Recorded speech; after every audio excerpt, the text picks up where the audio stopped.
Gentlemen, we have called you together to inform you that we are going to overthrow the United States government.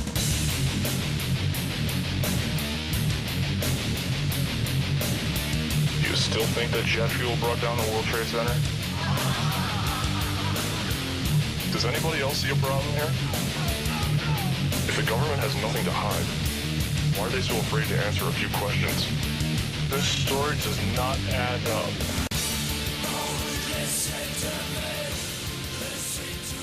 We may get to the point where the only way of saving the world will be for industrial civilization to collapse. I'm not allowed to bet, but if I could, I'd bet on you. Thank you. Just close your eyes. The sun is going down. You'll be alright. No one can hurt you now.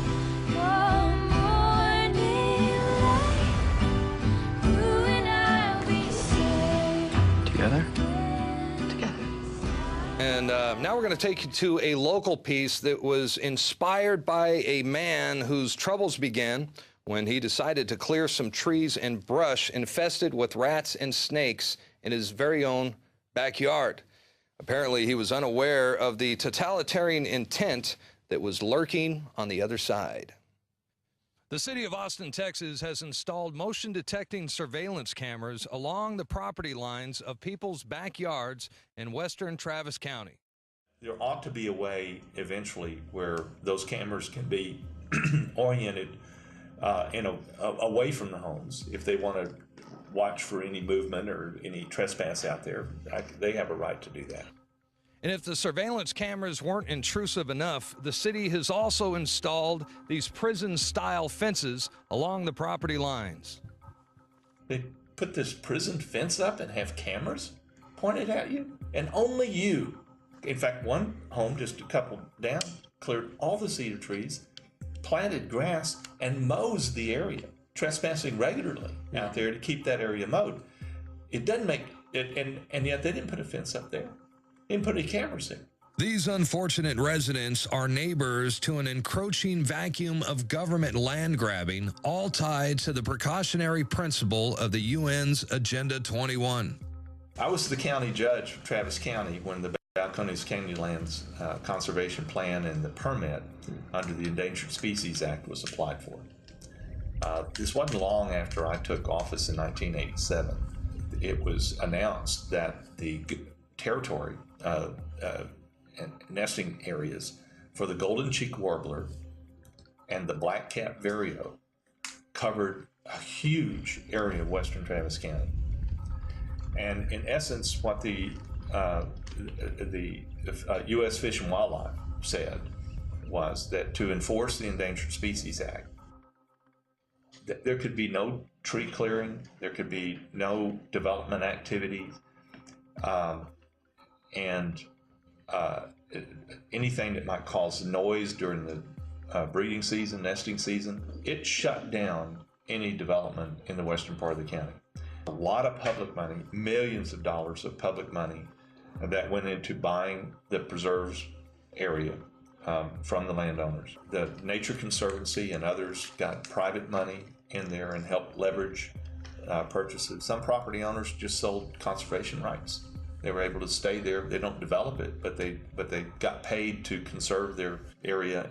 If they don't do a good job of managing the preserves and protecting them from fire, every bit of the money that was invested in public and private funds for these preserve systems is wasted. I don't think our elected officials are paying much attention to this. And instead, they're overreacting with this kind of bull, hurting adjacent homeowners for doing things that frankly should have been done by the government itself. They should have cleared those trees away from the neighborhoods and done a better job of managing the preserves so they help the species. So we got the worst of both worlds going on right now. But if you're considering buying a home next door and you see there's cameras out there spying on the backyard and this ugly fence next door, you're not as interested in buying that home next door.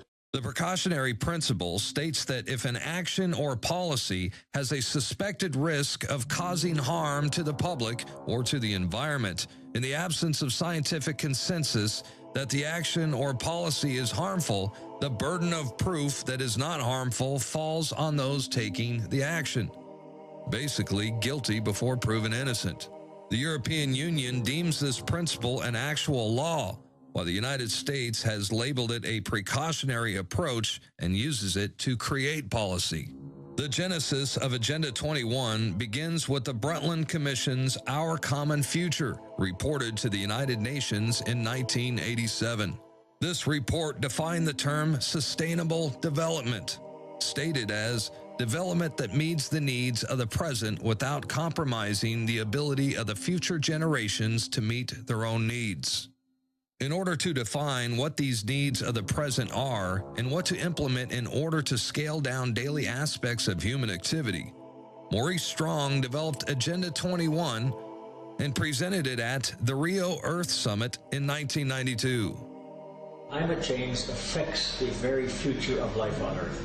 We have to remember that life as we know it on Earth has only existed for a very small portion of the Earth's history, and within very narrow parameters. And we are changing those parameters.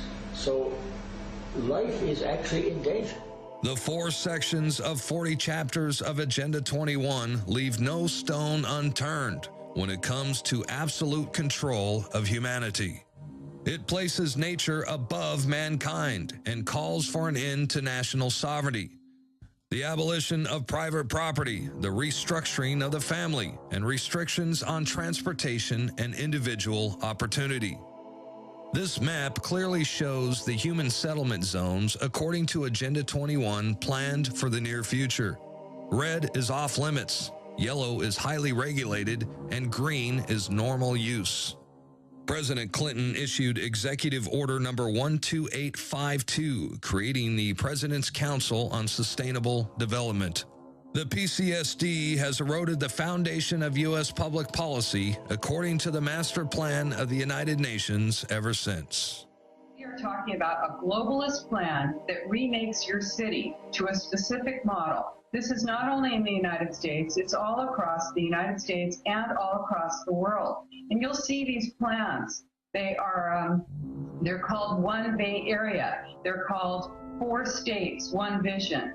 They often have the word vision in them, or they might be your city 2050 or your city 2035. They're planning out to 2050. This is the planning, you know, what we're looking at is a planning revolution here. And it's a totalitarian plan that they're implementing. I want to let people know that totalitarian plans all share, every totalitarian plan, whether it was under Stalin or Hitler or Mao, they all share the same elements. And you will recognize it here in your country, wherever you live. You'll see that there's being a takeover and a total control of all land use, of your educational system, of means of production, all of your resources, okay? Also, you'll see it's all for the common good. It's all for the fatherland. It's all for the homeland. It's all for everyone's good, right? The individual will lose against this. You see the scarcity mentality. Oh, there's not enough. You have to restrict yourself. You have to conserve.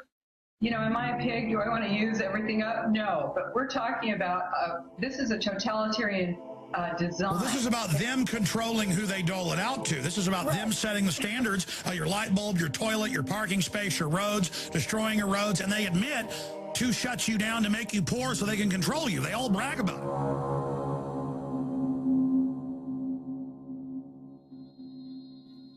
And of course, the green totalitarian movement continues with Barack Obama. And I'm looking right here. It says that in 2010, Obama raised $250 million in order to brainwash school children with public-private partnership propaganda. We want to thank Mr. Alshire for his comments on his client's predicament.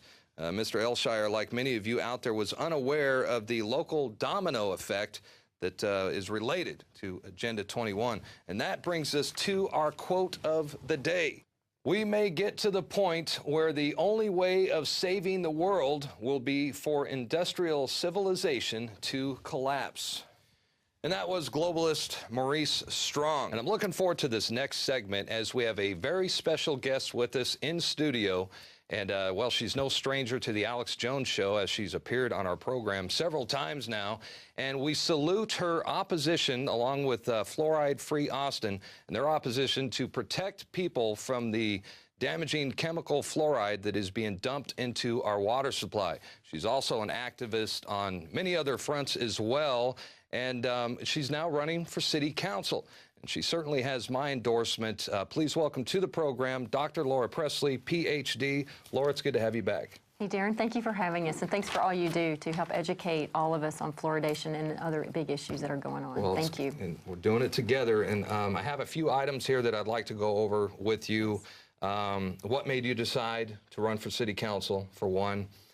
You also mentioned off camera that you have concerns about Apple Corporation, and they're expanding their operations here in Austin. So we're going to talk a little bit about that as well. But first, let's begin with the fluoridation issue. You know, most of our viewers are aware that fluoride science is corporate science, or science for hire, if you will. So tell us what you know about the important individuals and institutions, you know, like the Mellon Institute, or, you know, these various entities who have played a pivotal role in shaping public opinion or public policy, getting people used to the idea of fluoride. How did it all begin? Fluoridation really started in the 1940s. There were some studies that came out that showed there was a small impact to reducing of cavities with ingested fluoride. And the studies were really supported and funded by the sugar industry back in the 1940s. And so it did show a slight improvement in cavity reduction. But as we know now, we're, 60, 70 years later, and there's a lot of health studies that have shown that thyroid issues, people that are sensitive to hypothyroidism, are impacted with fluoride in their water, even at very small levels. We know that the pineal gland is affected. We know health studies have shown from Harvard, shown that boys are susceptible to cancer at a 5 to 7 times increased rate compared to boys, young boys that have not been exposed to fluoridated tap water. So there's a myriad of health studies that have come out in the last 10 to 15 years that really refutes that old data, 60, 70 years ago. And even in the last couple of years, the CDC, the American Dental Association, yes, they recommend that, infants don't take fluoridated water, baby formula, that sort of thing. We found a clip, and it's actually taken from the Glenn Beck radio show, and I wanted to share it with our viewers. One of the callers to the Glenn Beck's radio program managed to get past the gatekeepers on the show, and he schools Glenn Beck, in my opinion, on water fluoridation, and Glenn Beck responds by, well, acting in typical Glenn Beck fashion. Let's play that clip real quick. John in Philadelphia, listening to us on WPHT. You're on the Glenn Beck program. Glenn, thank you for taking my call, sir. This may seem extremely trivial considering everything that's going on, but it's something that I'm passionate about. I studied and looked at the effects of fluoride in our water. Now, the ADA and the government agencies would have us believe that it's good for our teeth. And with that being said, okay, if it's good for our teeth, that's understandable. Why put it into our water? We drink it. It goes into our body and it accumulates in our body. Drinking fluoride is the equivalent of drinking suntan lotion to prevent from getting a sunburn. I don't understand. If I could get one person in your audience to look up fluoride and to stop using fluoride, I'll be happy. If I could get you to investigate and look into fluoride and what it does and the effects of it, I would be ecstatic. I don't think I can make you ecstatic. I mean, I just don't think. I mean, good God, man, the world is on fire. You want me to stop and look why we're putting fluoride in our drinking water? Yeah, I'll drink buckets of fluoride, man. Say that again? You put a straw in a bucket of fluoride, I'll be a happy little sippy cup all day if that's the worst thing we got going for us.